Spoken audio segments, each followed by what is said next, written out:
प्रेम से कहना, ये जो सुंदर सा नज़ारा बना है, बड़ी खुशी मिल रही है। किस प्रकार यहाँ मैयर शहर में मौसम को देखते हुए जो इंतज़ाम हुए और सारे ही संत बड़ी ही मर्यादा से, बड़ी ही सहजता से इस व्यवस्था की शोभा बढ़ा रहे हैं। और जो शोभा बढ़ाई जा रही है वो सिर्फ इस शरीर की प्रेजेंस से या शरीर के होने से नहीं है। शोभा बढ़ रही है जो भीतर के भाव हैं उनसे, जो ज्ञान वाली नज़र मिली है उससे, जो सदगुरु की कृपा से जीवन में भक्ति आई है उससे।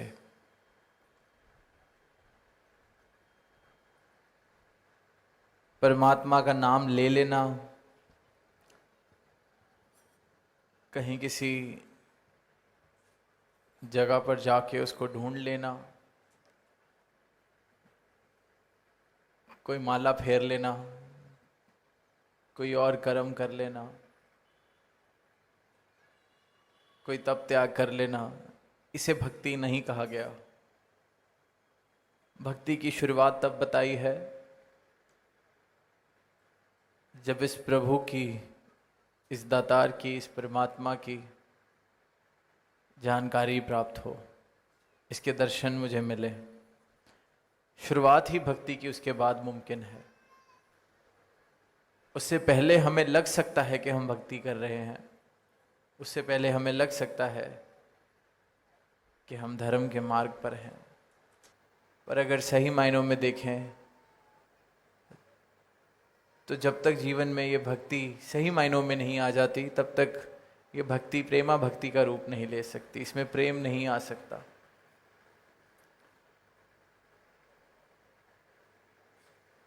प्रभु का नाम लिया जा रहा है तो उसके पीछे मेरा कोई ना कोई स्वार्थ है। प्रभु का नाम लिया जा रहा है तो उसके पीछे मेरा कोई ना कोई भय है। किसी डर की वजह से मैं प्रभु का नाम ले रहा हूँ, किसी हसरत की वजह से मैं प्रभु का नाम ले रहा हूँ। प्रभु के लिए मैं प्रभु का नाम नहीं ले रहा। इसलिए जो प्रेमा भक्ति है ये बहुत मुश्किल से हिस्से में आती है, बहुत दुर्लभ अवस्था है। कहने को तो सारी ही दुनिया जो खुद को आस्तिक कहती है नाम ले रही है इस परमात्मा का, कहीं ना कहीं अपने अनुसार किसी ना किसी धार्मिक स्थल पर भी जा रही है, कोई ना कोई सेवा का रूप भी उस जीवन में है। तन से, मन से, धन से देखते हैं कि दुनियावी दौलतें जिनके पास हैं कितनी बड़ी बड़ी चैरिटीज़ में भी डोनेशन कर रहे हैं, कितने बड़े बड़े कॉजेस को भी सपोर्ट कर रहे हैं। पर जो भक्ति है वो तब तक हिस्से नहीं आ सकती जब तक ये परमात्मा मुझे दिख ना जाए, मुझे मिल ना जाए। सदगुरु कृपा करके जब तक मुझे ज्ञान चक्षु ना दे दें, अंग संग इस परमात्मा के दर्शन जब तक मुझे ना हो जाए। और फिर जब ये नाता जुड़ता है तो परमात्मा से नाता भी सिर्फ प्रेम का ही जुड़ सकता है, क्योंकि परमात्मा खुद प्रेम है।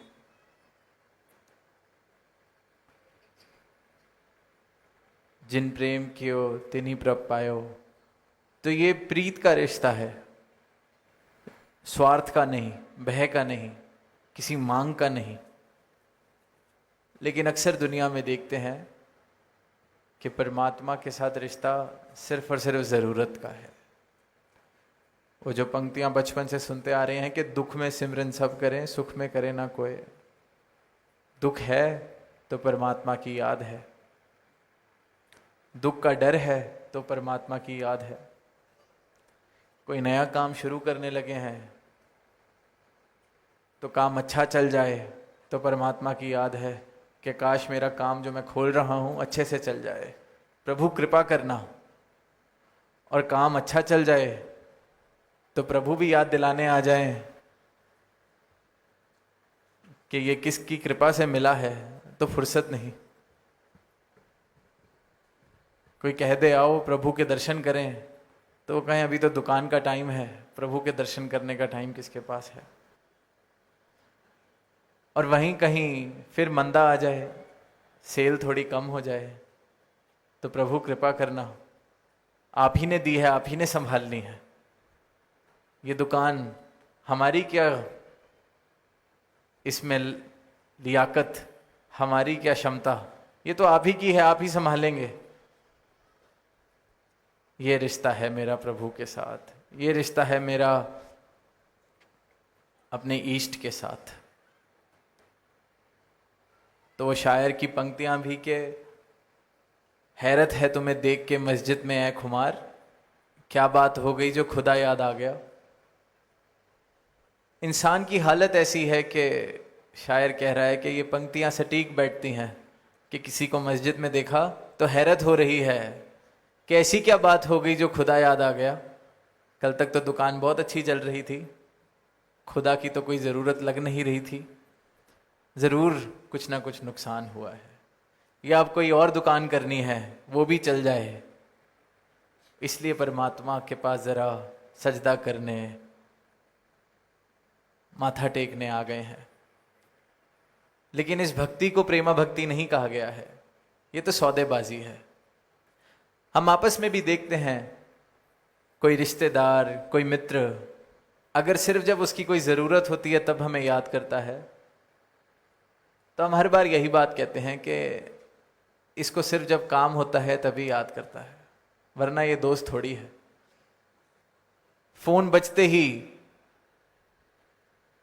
अगर उसका कभी फोन आए तो हम उठाने से पहले ही सामने वाले को कह देते हैं कि ज़रूर कहीं मुसीबत में होगा, ज़रूर इसको आज कोई पैसे चाहिए होंगे, ज़रूर इसका कोई काम अटक गया होगा, वरना ये कहाँ फ़ोन करता है, वरना इसको कहाँ याद आती है। ये भी कोई मित्र हुआ, ये भी कोई रिश्तेदार हुआ। अक्सर या हम किसी के लिए ऐसे रिश्तेदार हैं या कोई हमारा ऐसा रिश्तेदार है, याद ही तब करना है जब मुसीबत में है, कोई काम है, कोई कमी है। और हम कैसा महसूस करते हैं, एकदम से कह देते हैं कि ये मित्र नहीं है, ये रिश्तेदार नहीं है, और फिर हम खुद को भक्त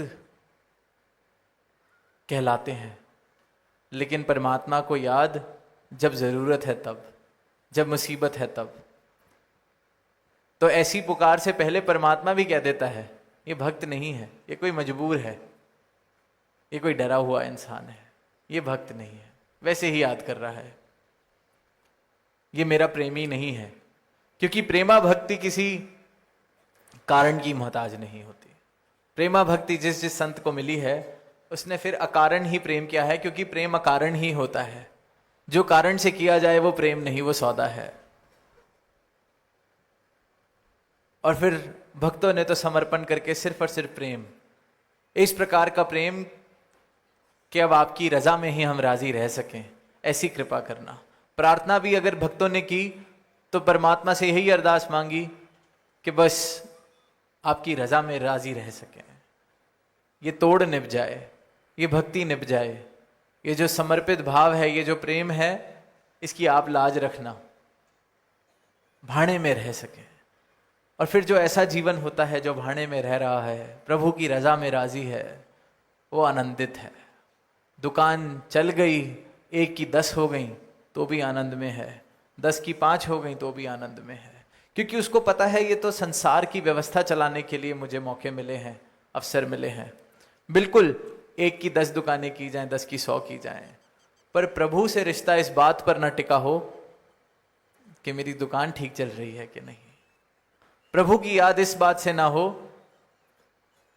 कि आज नुकसान होने वाला दिख रहा है अपने बिजनेस में, तो प्रभु को याद कर लें, प्रभु से रक्षा मांग लें उसकी। वो तो सौदेबाजी है।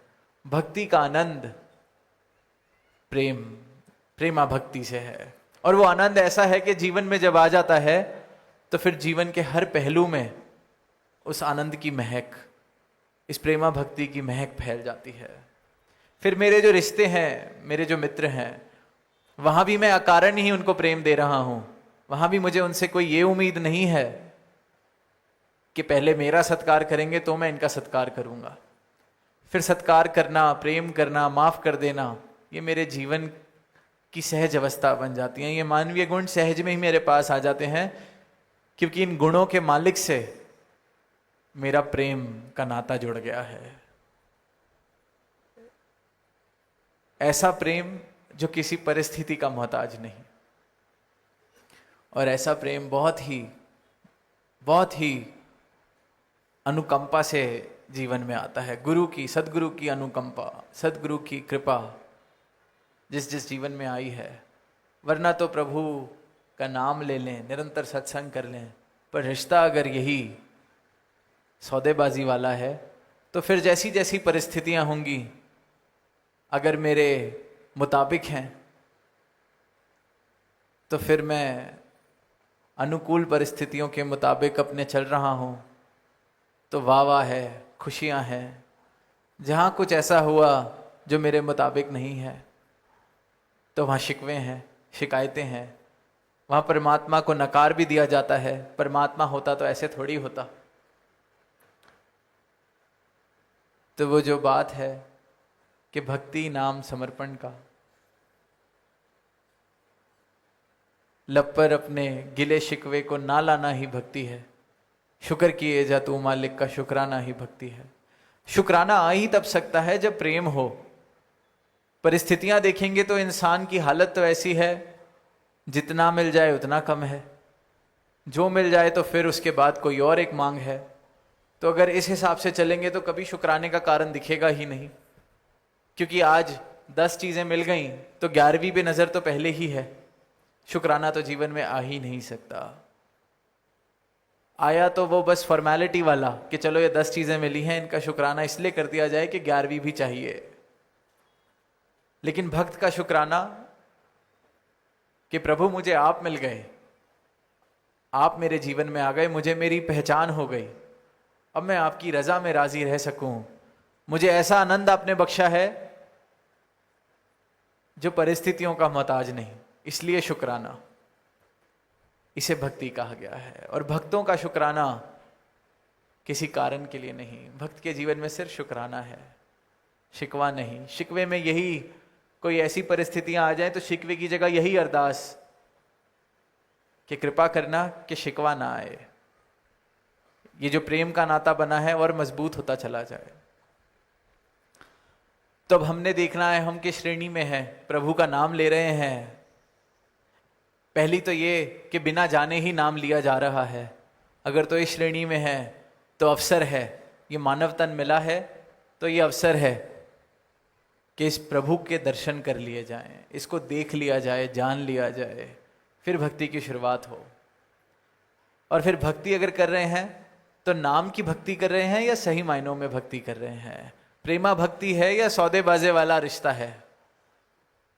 तो अगर सौदेबाजी वाला रिश्ता है तो उसमें आनंद कभी नहीं आ सकता। और फिर हम पूछते हैं कि हम तो सत्संग भी जाते हैं, हम तो प्रभु का नाम भी लेते हैं, जीवन में आनंद नहीं, क्योंकि जीवन में सही मायनों में जो भक्ति है वो नहीं आई। जीवन में शुक्राना नहीं आया, जीवन में प्रेम नहीं आया, जीवन में सहजता नहीं आई, जीवन में इसके भाड़े में रहना ये नहीं आया। तो दातार से अरदास करें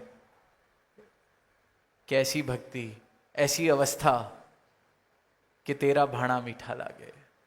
आप जो करें वो मुझे मीठा लगे, सहज में ही मीठा लगे। मुझे शक्ति इतनी देना, ऐसी भक्ति देना कि आपकी रजा में मैं राजी रह सकूं। ये भक्तों ने मांग की है। और फिर ये भक्तों ने बिना ही कारण, जो कहते हैं कि ये तो बिना सुर के, बिना ताल के, बिना किसी वाजे के ही नाच लेता है क्योंकि आनंद है। फिर ऐसे ही लोगों को देख के, ऐसे ही भक्तों को देख के लोग कहते हैं हमारे पास तो सब कुछ है, हमें हंसना मुश्किल लगता है। ये देखो नाच रहे हैं, ये आनंद में है।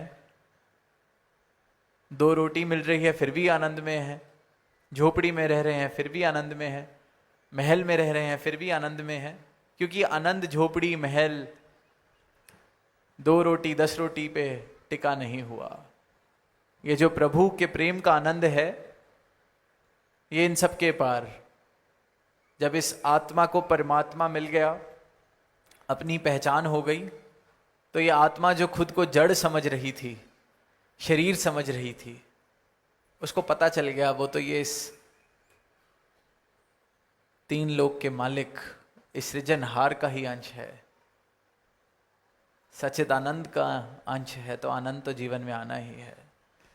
तो अगर जीवन में आनंद की खोज है, जीवन में ऐसी अवस्था चाहिए जो इन परिस्थितियों से परे चली जाए, तो फिर वही पंक्तियां के जे सुख को चाहे सदा शरण राम की ले। राम की शरण जिसे मिली है उसको पहले दर्शन हुए हैं राम के, राम कण कण में दिखा है, राम की शरण में ही उसका वास है, अपनी पहचान भी मिल गई है। तो ये पहचान जिसने प्राप्त की है, फिर इस पहचान का ही शुक्र है। इस भटकती हुई आत्मा का कल्याण आपने किया है। कहाँ ये सौदेबाजी के रिश्तों में मैं आपका नाम पुकार रहा था, इस सौदेबाजी से ऊपर उठा के मुझे प्रेम का रिश्ता बख्शा गया है। और प्रेमा भक्ति ये जीवन में है तो मतलब परमात्मा जीवन में है। अगर प्रेमा भक्ति जीवन में नहीं है तो हम परमात्मा से, जिसमें वास कर रहे हैं, उसमें रहते हुए भी उससे इतने दूर हैं कि इस बात का हमें अंदाज़ा नहीं। सिर्फ नाम ले लेने से, कोई काम करने से परमात्मा नहीं मिल जाता। तो वो जो पंक्तियां हैं कि कर का मन का डार दे, मन का फेर, ये शरीर की हरकतों से परमात्मा नहीं मिलने वाला। भीतर ये प्रेमा भक्ति बस जाए, इस दातार के साथ मेरा प्रेम वाला नाता जुड़ जाए, प्रेम ही प्रेम, अकारण, बिना किसी कारण के, बिना किसी परिस्थिति की मताजगी के मेरा प्रेम, ऐसी भक्ति सतगुरु से मांगे। और ऐसी भक्ति जिस संत के जीवन में आई है, फिर वो जीवन आनंद में रहा है, वो जीवन चलता फिरता मंदिर बना है, वो जीवन वरदान बना है, अपने लिए भी और सबके लिए। तो ऐसा जीवन हर किसी के हिस्से आ सकता है और गुरु की कृपा से आ सकता है। तो दातार के चरणों में यही अरदास कि सब एकत्रित हैं, सब सत्संग का भी आनंद ले रहे हैं, भक्ति की राह पर भी चलने का प्रयास किया जा रहा है, पर ये भक्ति प्रेमा भक्ति का रूप ले सके, प्रेमा भक्ति मेरे जीवन में आ सके अटूट, और ऐसी भक्ति आए प्रेम वाली, और इसकी तोड़ भी निप पाए। यही अरदास, यही मनोकामना प्रेम से कहना। धन्यवाद।